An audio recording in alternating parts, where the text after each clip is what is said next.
What's up, everyone? Thralls of Metal back again with another album review. Are you surprised? Probably not. I am Shredlord. Necrotic Nick. And we are here today to bring you a nice black metal surprise. Please, Necrotic, tell them what they've won. So today we are going to go over the debut album from Forhist, self-titled. This came out also on the 26th of February on Debemore Morty Productions. This is a super new band and a one-man band. This band formed in 2020 in France, and this is the only release they have. As I said, a one-man band.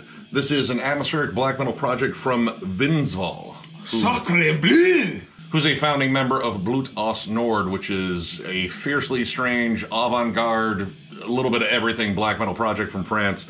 And he did this as a sort of homage to 90s era Norwegian black metal. And yeah, no, you captured the feel on this one for sure. Hit it right out of the park. Now, this is a little confusing to go over because all of the tracks are just Roman numerals, so there isn't a little title I can home in on. So we kind of simple. Yeah, kept it very, very simple, but not necessarily the music. The music is Excellent. excellent. The first track, 1, Roman numeral, opens up with birds chirping and nature sounds, which is a theme on here. You get lots of different, sort of nature sounds like storms. You're out in the cold winter forest, man. There's wind rolling through the tall grass. I assume they have tall grass in Norway. I don't know. They probably have tall grass in France. I'm reasonably sure of that. Now, this serene nature is awesomely interrupted by a wall of blast beats, blackened tremolo, and I love the production on here. The production, he captured the feel, but it's better produced. Take Mayhem's De Mysterious, Dark Throne's Transylvanian Hunger, and just give it more full production. Without losing rawness. No rawness left. That was the trick. The guitar tone. Great. Crispy. Very, very, very crispy. Yeah, it's like you take it from a level here, because, let's be honest. Yeah. Black metal recording, the production was not the biggest element of that, but we didn't go overweight here, right, where it's overproduced and overcompressed. No. He met it right in the middle, and honestly, I think it was much better because it allowed more things to ring out clear, and it really felt more full, not just, like some buzzy Fisher-Price, bullshit coming through on a cassette tape. This wasn't recorded on a tape deck in a dumpster. Yeah. This actually sounds really well done. Everything breathed.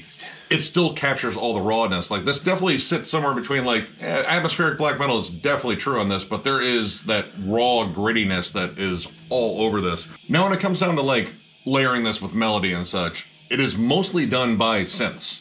There's a few spots where there are, guitar lead melodies, but mostly it's the very few ambient synths that really carry it, and it kind of gives it an interesting sound.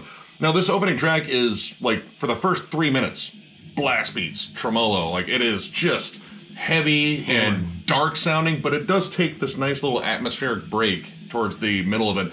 And that's something I kind of liked in this album is it didn't just labor kind of a static blast beat.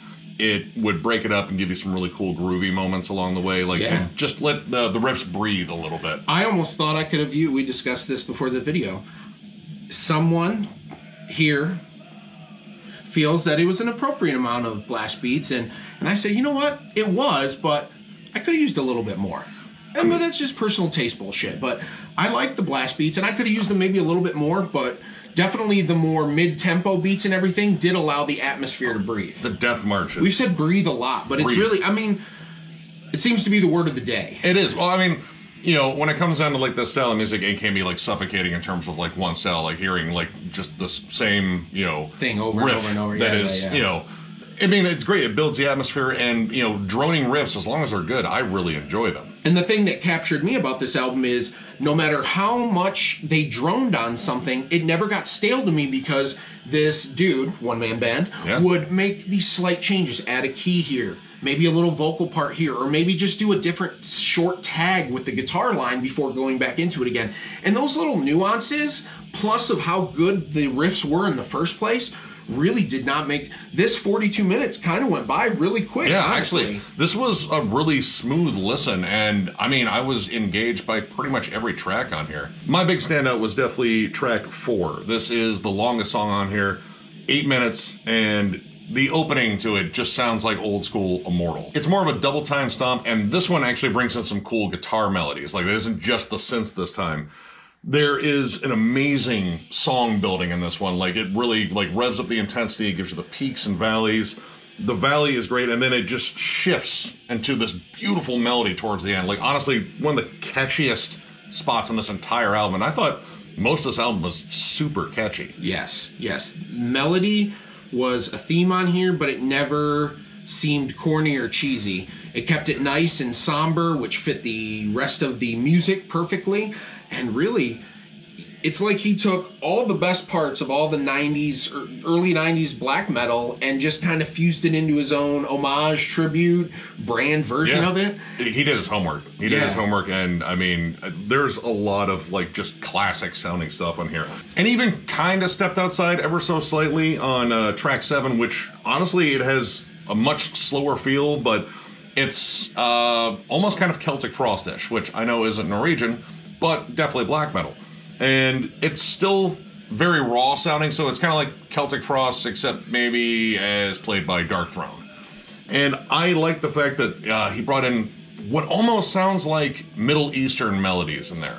Like, there is something very unique about the melodies in there. It's exotic. It's exotic. It kind of breaks up because you're kind of... exotic! Sorry, I'm not a belly dancer. I'm not a belly dancer. But either. I play one on TV. No, I don't. That's a lie. I'm a part-time stripper and I do hair.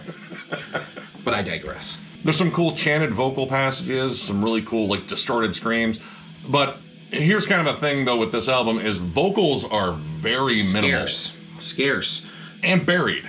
Yes. I don't know if maybe he has a phobia of hearing the sound of his own voice, or if he just promised himself that he didn't want to make a traditional style album, you know, with a vocalist being up front and doing verses or a chorus, you know, the traditional shit. But I could have used more vocals. Honestly, yeah. And for like an atmospheric album, that's one layer of atmosphere you're kind of missing there. Like, you kind of need like this groaning shriek in the background with loads of reverb. Like, that's another creepy layer to build on top of that. Or like a somber moan. I mean, whatever mood you want to go for, like evil or more like downtrodden, that's kind of missing here.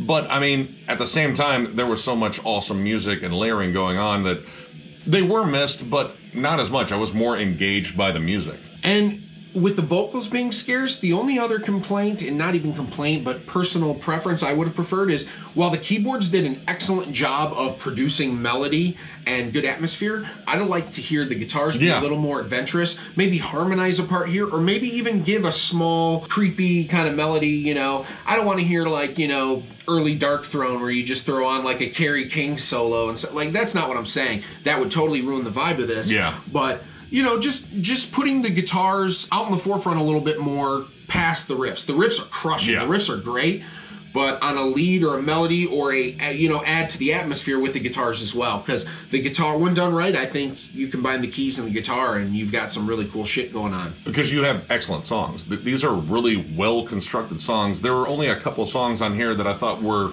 decent, but they felt incomplete. There were the two shorter tracks in between, I believe, 4.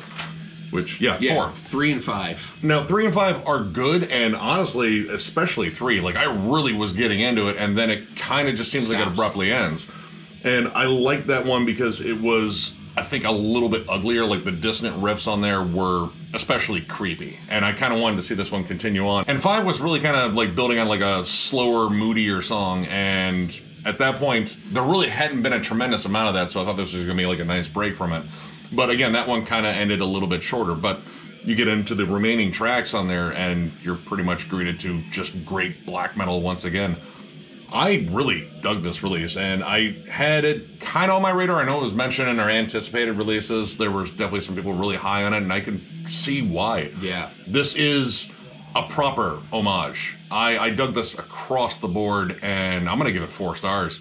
This is great. This is fantastic. Like, it's just, you know, everything about 90s black metal that I like. Granted, I think with better production, and it's not overproduced at all. Don't think of it like that. It still sounds raw. It's just more full. Like, it's maybe everything, one step up. Yeah, the one mix, or 2 steps up. The mix is so much better in terms of that, you know, older 90s production. Everything is, you know, separated clearly, and you get to hear every element, maybe minus the vocals, which is kind of a knock on it, but honestly, that's a small knock because this is just really good, straight up black metal. And if you like that, definitely get it. solid, crushing, reminiscent of all these things that I love. Absolutely. 4 out of 5. My gripes about it are incredibly minor, so I would definitely pick up anything that this dude does in the future. He has made a fan out of me for sure, and maybe next time he'll give me a little more sing-songy or maybe a little bit more guitar melody to ejaculate all over. I don't know how else to put it. So I think you could put it a lot of different ways. Okay, well, yeah, I kind of messed that up, so sorry. But if you're into black metal, this is your bag. You're gonna like it. 4 out of 5 again. Go get it. Yeah, this is solid. I needed a solid, straight-up black metal album, and this was definitely it. So, if you guys enjoyed this review, give it a thumbs up. And if you are new to the channel, subscribe, because we do stuff like this all the time. Also, we have a giveaway going on right now. Once we hit 4,500 subs, which we are about 30 away from it, we're giving away a nice little package of a vinyl and 3 CDs. I'll leave a link for that video in the description, and also if you just go to our channel, it should be playing automatically. So definitely get in on that, and thank you guys. Thank you guys very much. This has been a pretty wild ride so far, and I mean, getting to 4,500 subs, man. It's a big deal to us, so thank you very much. Thank you. You guys absolutely rule, and we plan on giving you tons of killer content because we got nothing better to do. Yeah, we're metal-obsessed losers, and we're glad you think maybe we're winners. I don't know. Probably not. Probably not. That's all right. Metal's pretty cool. Metal's pretty cool? I don't know. I don't know. I don't know. Either way, thank you guys very much, and we will catch you later.